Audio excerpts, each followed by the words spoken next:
মাসলগুলোকে শক্তিশালী করতে হবে। আমাদের 1 নম্বর ব্যায়াম হচ্ছে ঘাড় ঘোরানো বা রোটেশন স্ট্রেচ। এই ব্যায়ামের জন্য আপনি সোজা হয়ে বসে আপনার চিবুককে ডানে বাঁয়ে ঘুরিয়ে আপনার কাঁধের দিকে তাকান। এভাবে এই ব্যায়ামটি আপনি 5 থেকে 10 বার রিপিট করুন। এতে করে আপনার ঘাড়ের মেরুদণ্ড লুজ হয়ে আসবে। নাইস অ্যান্ড স্লো, আস্তে করে আপনি 5 থেকে 10 বার এই মুভমেন্টটা করুন। ব্যথা ছাড়া যতদূর ঘাড় ঘোরানো যায় ততদূর ঘোরান। কয়েক সেকেন্ড ধরে রেখে আপনি 5 থেকে 10 বার ব্যায়ামটি রিপিট করুন। এটিকে আরও কার্যকর করতে হলে আপনি একটি টাওয়াল বা একটি বালিশের কভার ইউজ করে এই স্ট্রেচিংটি করতে পারেন। চলুন দেখি এটি কীভাবে করব। কাঁধের পিছনে এরকম একটি টাওয়াল রেখে হাতকে এভাবে ক্রস করুন। তারপর নিচের হাত দিয়ে টাওয়ালের এক পাশে ধরে অন্য হাত দিয়ে আপনি এভাবে রোটেট করে স্ট্রেচ করতে পারেন। আপনি এই অবস্থায় আপনি 20 সেকেন্ডের মতো ধরে রাখবেন, তারপর রিল্যাক্স। তারপর অন্য দিকে করার সময় আপনি এভাবে 20 সেকেন্ড ধরে রাখুন। এই স্ট্রেচটি আপনি 20 সেকেন্ড ধরে রেখে উভয় দিকে 3 বার করুন। আমাদের 2 নম্বর ব্যায়াম হচ্ছে কাঁধে কান। সো আমরা এরকম ঘাড়কে একদিকে ব্যান্ড করে আমাদের কানকে কাঁধের উপরে রাখবো। সো আপনি এই অবস্থায় কয়েক সেকেন্ড ধরে রেখে তারপর অন্যদিকে নাইস অ্যান্ড স্লো এই ব্যায়ামটি করুন। এভাবে কয়েকবার করার পর যখন আপনার মেরুদণ্ড একটু লুজ হয়ে আসবে তখন আমরা মূল স্ট্রেচিংয়ে চলে যাব। সো স্ট্রেচিং হলো আমরা যে কোনো মুভমেন্টকে আমরা যখন 20 সেকেন্ডের মতো হোল্ড করব, এটি হলো স্ট্রেচিং। সো স্ট্রেচিং আমরা কিভাবে করব? সো এরকম আমার কানকে কাঁধের বরাবরে নিয়ে আসবো, যতটুকু সম্ভব কমফোর্টেবলি পেইন ফ্রি মুভমেন্ট। তারপর আমার হাত দিয়ে এরকম একটু ওভার প্রেশার করব, একটু পুল করব। আমার অন্য হাতকে পিছনের দিকে রাখবো যাতে আমার শোল্ডার নিচু থাকে। এই অবস্থায় 20 সেকেন্ডের মতো ধরে রেখে তারপর রিল্যাক্স করব। তারপর আমি অন্য দিকে করব। এই ব্যায়ামটি করার সময় আপনাকে খেয়াল রাখতে হবে আপনি যে পাশে স্ট্রেচিংটি করতেছেন সেই শোল্ডার বা কাঁধ যেন নিচু থাকে। এভাবে কাঁধ উঁচু থাকলে ব্যায়ামটি সঠিক হবে না।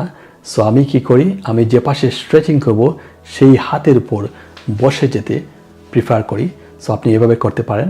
সো কাঁধে খান, হাত ব্যবহার করে আপনি একটু পুল করুন, আপনার শোল্ডার নিচে আছে। এই অবস্থায় আপনি 20 সেকেন্ডের মতো ধরে রাখুন, রিল্যাক্স। এভাবে আপনি উভয় দিকে 3 বার স্ট্রেচিংটি করবেন, প্রতিবার আপনি 20 সেকেন্ডের মতো ধরে রাখবেন। আমাদের 3 নম্বর ব্যায়াম হচ্ছে অন্য একটি মাসুলের স্ট্রেচ, তবে এটি অনেকটা আগের ব্যায়ামের মতোই। এটিকে আমরা বলবো লেভেটর স্ক্যাপুলি স্ট্রেচ। এই ব্যায়ামের জন্য আমরা ঘাড়কে 45 ডিগ্রি কোণে ঘুরিয়ে আমরা বগলের দিকে তাকাবো। তারপর অন্য হাত দিয়ে সামান্য পুল করব। এতে করে আমি এই এলাকায় একটি স্ট্রেচ ফিল করব। এই স্ট্রেচকে আমি 20 সেকেন্ডের মতো ধরে রাখবো, তারপর রিল্যাক্স। অন্যদিকে করছি। সো 45 ডিগ্রি অ্যাঙ্গেলে বগলের দিকে তাকাবো, তারপর পুল করুন। আপনি এই এলাকায় একটি স্ট্রেচ ফিল করছেন।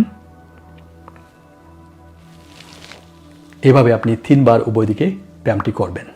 4 নম্বর এক্সারসাইজ হলো চিন টাক। এটি আমার ব্যায়াম। এর জন্য আপনি সোজা হয়ে বসে বা দাঁড়িয়ে আপনার থুতনিকে গলার দিকে টানুন, 2 থেকে 5 সেকেন্ড ধরে রেখে রিল্যাক্স করুন। আপনার চিবুক বা থুতনির উপর এভাবে আঙ্গুল রেখেও ব্যায়ামটি করতে পারেন। সো আঙ্গুল না সরিয়ে আপনার চিবুককে গলার দিকে টেনে 3 থেকে 5 সেকেন্ড ধরে রাখুন, তারপর আবার আঙ্গুলের দিকে নিয়ে যান। এভাবে আপনি 10 থেকে 15 বার ব্যায়ামটি রিপিট করুন। এটি অত্যন্ত কার্যকরী একটি এক্সারসাইজ যা আপনার পশ্চার কারেকশন করে ঘাড় ব্যথা বা স্পন্ডোলাইসিসের উপসর্গ কমাতে সাহায্য করে। 5 নম্বর ব্যায়াম হলো ঘাড়ের পেশিকে শক্তিশালী করার ব্যায়াম। ঘাড়কে ঘোরানোর সময় আপনার কপালের পাশে আঙ্গুল রেখে এভাবে ধরে রাখুন 3 থেকে 5 সেকেন্ড। 1 2 3 4 5 1 2 3 4 5 এরকম 5 সেকেন্ডের মতো ধরে রেখে উভয় দিকে ব্যায়ামটি 5 বার করে করুন। এখন আমার মাথাকে ব্যান্ড করার সময় এরকম হাতকে সামনে রেখে আমি মাথা ব্যান্ড করার চেষ্টা করতেছি। এতে করে আমার মাথা ব্যান্ড হচ্ছে না, কিন্তু আমার এই মাসুলগুলা, দুই পাশের মাসুলগুলা শক্তিশালী হচ্ছে। 1 2 3 4 5 রিল্যাক্স। আমি আবার করতেছি। 1 2 3 4 5 রিল্যাক্স। 1 2 3 4 5 রিল্যাক্স। 1 2 3 4 5 রিল্যাক্স। এভাবে 5 বার একদিকে করে অন্যদিকে 5 বার করুন। 1 2 3 4 5। এরকম সোজা হয়ে বসে আমাদের দুই হাতকে সামনের দিকে রোল করব, তারপর উপরে তুলব, পিছনের দিকে রোল করব এবং নিচের দিকে নামাবো।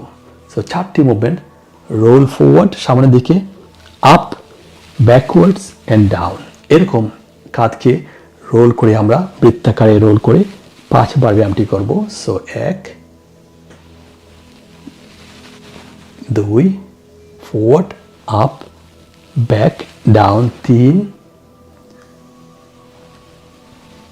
4 5। তারপর আমরা অন্যদিকে অর্থাৎ একবার ক্লকওয়াইজ 5 বার, অ্যান্টি ক্লকওয়াইজ 5 বার আমরা ব্যায়ামটি করতে পারি। সো আমরা এরকম ব্যাক থেকে ডাউন থেকে শুরু করি। 1 2 3 4 5 অ্যান্ড রিল্যাক্স। ব্যায়ামগুলো কতবার করব? অনেকেই জানতে চান এই ব্যায়ামগুলো কতবার করবেন। আমি প্রতিটি ব্যায়াম অন্তত দিনে 2 বার করার পরামর্শ দিয়ে থাকি। আইবুপ্রোফেন জেল ঘাড়ে ব্যবহার করতে পারেন, এতে করে আপনার ব্যথা নিয়ন্ত্রণে থাকবে এবং এক্সারসাইজ করতে সুবিধা হবে।